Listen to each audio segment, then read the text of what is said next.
أعوذ بالله من الشيطان الرجيم. بسم الله الرحمن الرحيم. Bismillah, Assalamualaikum warahmatullahi wabarakatuh. Kita mengucapkan puji syukur kepada Allah Subhanahu wa Ta'ala, sebagaimana Allah telah memberikan kita rahmat dan kurnia sehingga kita bisa melakukan segala aktivitas. Salawat dan salam marilah kita hadiahkan buat junjungan Nabi Muhammad sallallahu alaihi wasallam.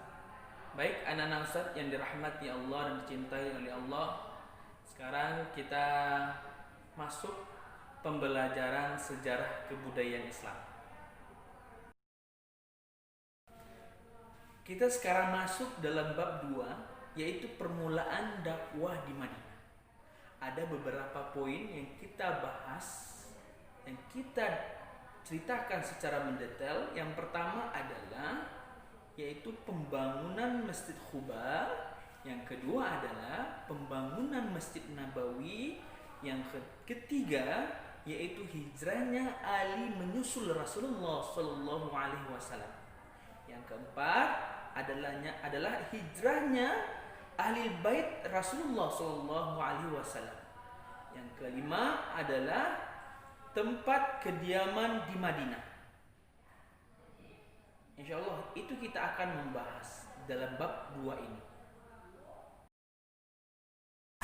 Sebelum kita masuk dalam pembelajaran ini, anak-anak Ustaz harus mengetahui apa tujuan pembelajaran ini. Yang pertama, tujuannya adalah peserta didik dapat mengetahui bagaimana proses terjadinya pembangunan Masjid Quba. Yang kedua, peserta didik dapat mengetahui bagaimana pembangunan Masjid Nabawi. Yang ketiga adalah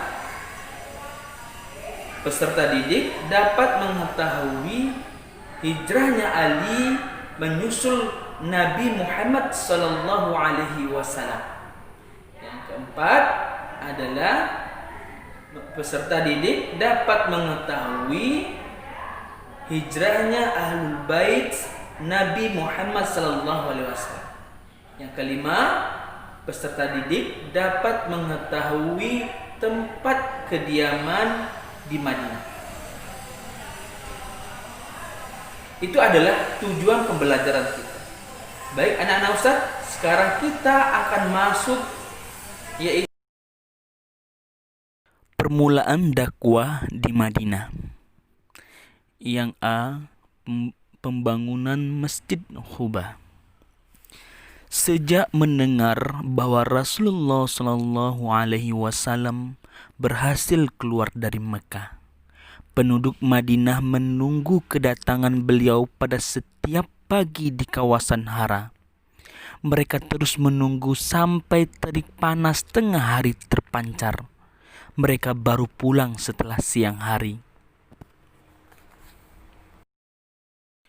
Suatu ketika, mereka kembali ke rumah masing-masing, dan ada seorang dari kalangan Yahudi menaiki salah satu benteng kota Madinah dengan maksud ingin melihatnya. Ia kemudian melihat Rasulullah Shallallahu Alaihi Wasallam dan sahabat beliau yang tampak putih dan samar-samar. Sosok mereka tersamar oleh bayang-bayangan panas padang pasir. Yahudi itu pun berteriak dengan suara yang tinggi, "Hai orang Arab, inilah bagian nikmat Allah yang kalian nanti-nanti." Ketika berhenti di Quba, Nabi Muhammad sallallahu alaihi wasallam terdiam untuk sementara waktu. Mulailah orang-orang berdatangan dari kalangan Ansor, kaum muslimin Madinah, terutama yang belum pernah melihat beliau. Mereka pun menyapa Abu Bakar karena menyangka dialah Rasulullah Shallallahu Alaihi Wasallam, disebabkan banyak uban di rambutnya. Mereka baru mengetahui yang sebenarnya ketika beliau terkena pancaran sinar matahari dan oleh Abu Bakar segera dinaunginya dengan jubahnya. Di Quba, Nabi Muhammad sallallahu alaihi wasallam tinggal di kediaman Kalthum bin Al-Haddam. Beliau tinggal di sana selama 4 hari. Selama itulah beliau sempat mendirikan Masjid Quba, kemudian mengerjakan sholat di sana. Ketika tiba hari kelima, yaitu hari Jumat, beliau kembali menjalankan kendaraannya sesuai perintah Allah.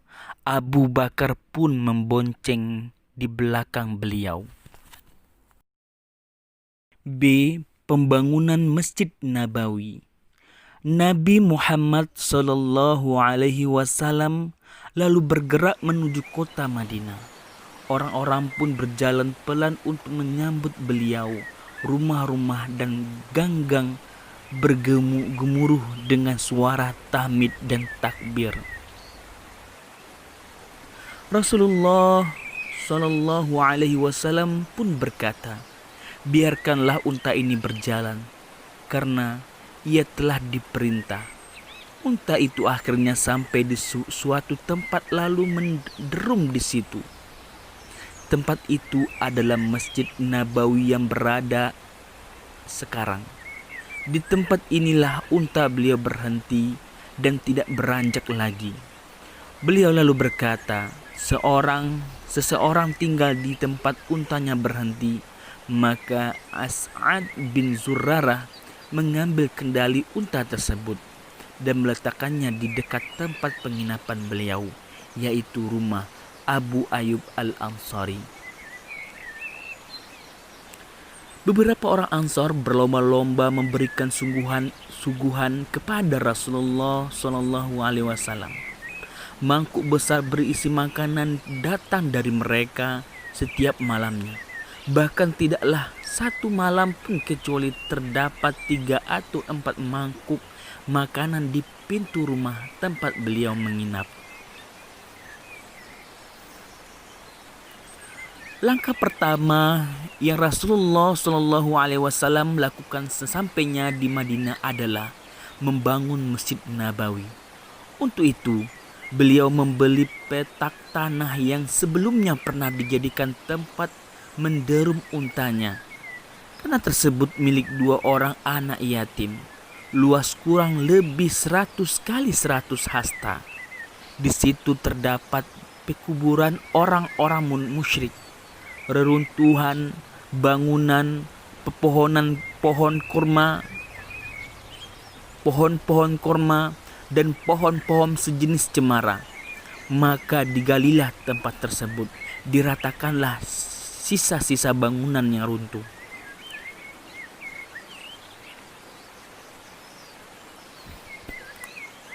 Serta ditebanglah pepohonan cemara dan kurmanya. Lalu ia disusun kepada bagian kiblat masjid. Pondasinya dibuat dengan kedalaman kurang lebih 3 hasta. Dindingnya dari bata dan tanah. Kosan pintunya dari batu-batu. Atapnya dari pelapa korma. Tiangnya dari batang korma. Lantainya dilapisi pasir dan kerikil. Pintunya ada 3. Kiblatnya berada di sebelah utara dan menghadap ke Baitul Maqdis. Beliau ikut memikul batu-batu dan bata-bata itu bersama para sahabat muhajirin yang telah hijrah lebih dulu dan orang-orang Ansar. Beliau melantunkan syair-syair dan mereka turut melantunkannya, sehingga menambah semangat dalam bekerja. Nabi Muhammad SAW membangun 2 bilik di samping masjid dengan batu dan bata, lalu menjadikan atapnya dari pelepah dan batang kurma. 1 bilik untuk Saudah binti Zam'ah dan bilik yang kedua untuk Aisyah. Ketika itu beliau belum beristri selain keduanya.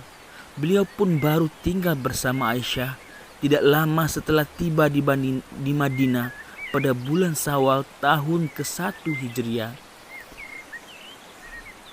Mulailah kaum muslimin menghadiri salat 5 waktu secara berjamaah yang selalu mereka nantikan. Sebagian mereka lebih awal datang dan sebagian yang lain terlambat karena belum ada azan ketika itu. Yang C, hijrahnya Ali menyusul Rasulullah Shallallahu Alaihi Wasallam. Tak kala Rasulullah Shallallahu Alaihi Wasallam telah berhijrah menuju Madinah, Ali bin Abu Thalib tetap tinggal selama beberapa hari di Mekah. Terlebih dahulu dia menyelesaikan segala urusan Rasulullah Shallallahu Alaihi Wasallam yang berkaitan dengan orang-orang Mekah. Kemudian ia berangkat dengan berjalan kaki hingga menyusul Rasulullah Shallallahu Alaihi Wasallam di Quba. Dia pun singgah di rumah Kalsum bin Al-Hadam. Yang D, hijrahnya Ahlul Bait Nabi Muhammad Sallallahu Alaihi Wasallam. Setelah sampai di Madinah dan tinggal selama beberapa waktu, Nabi Sallallahu Alaihi Wasallam mengutus Zaid bin Haritha dan Abu Rafi menuju Mekah untuk menjemput kedua putri beliau, Fatimah dan Ummu Kalsum, beserta Ummul Mukminin Saudah, Ummu Aiman dan Usamah bin Zaid. Abdullah bin Abu Bakar pergi menyertai mereka, Zaid dan Abu Rafi, untuk menjemput keluarga Abu Bakar, yaitu Ummu Ruman, Asma serta Aisyah. Hijrahnya mereka terjadi selang 6 bulan setelah hijrahnya Rasulullah Sallallahu Alaihi Wasallam. E, tempat kediaman di Madinah. Ketika kaum muhajirin yang hijrah ke Madinah sudah menetap di Madinah, muncullah perasaan sedih dan rindu dikarenakan berpisah dengan tanah tempat mereka lahir dan dibesarkan. Mereka teringat dengan tanah air mereka dan mulai merindukannya. Kesedihan mereka bertambah karena ketika itu di Madinah banyak terdapat wabah penyakit. Ketika mulai menetap di sana, mereka dilanda sakit panas dan berbagai jenis penyakit lainnya. Berdoalah Nabi Muhammad Sallallahu Alaihi Wasallam kepada Rabb-Nya dengan mengucapkan, "Ya Allah, jadikanlah kami cinta kepada Madinah seperti cinta kami ke Mekah, atau bahkan lebih. Jadikanlah kesehatan kepadanya, berkahilah pada takaran atau bahkan lebih. Berkahilah pada takaran sa' dan mutnya. Hilangkanlah suhu panasnya dan pindahkanlah ke daerah Al-Juhfah." Allah mengabulkan doa Nabi Muhammad SAW sehingga terbebas kaum muslimin dari penyakit-penyakit tersebut dan timbullah rasa cinta mereka kepada kota Madinah. Itu saja penjelasan Ustadz. Saya akhiri, Assalamualaikum warahmatullahi wabarakatuh.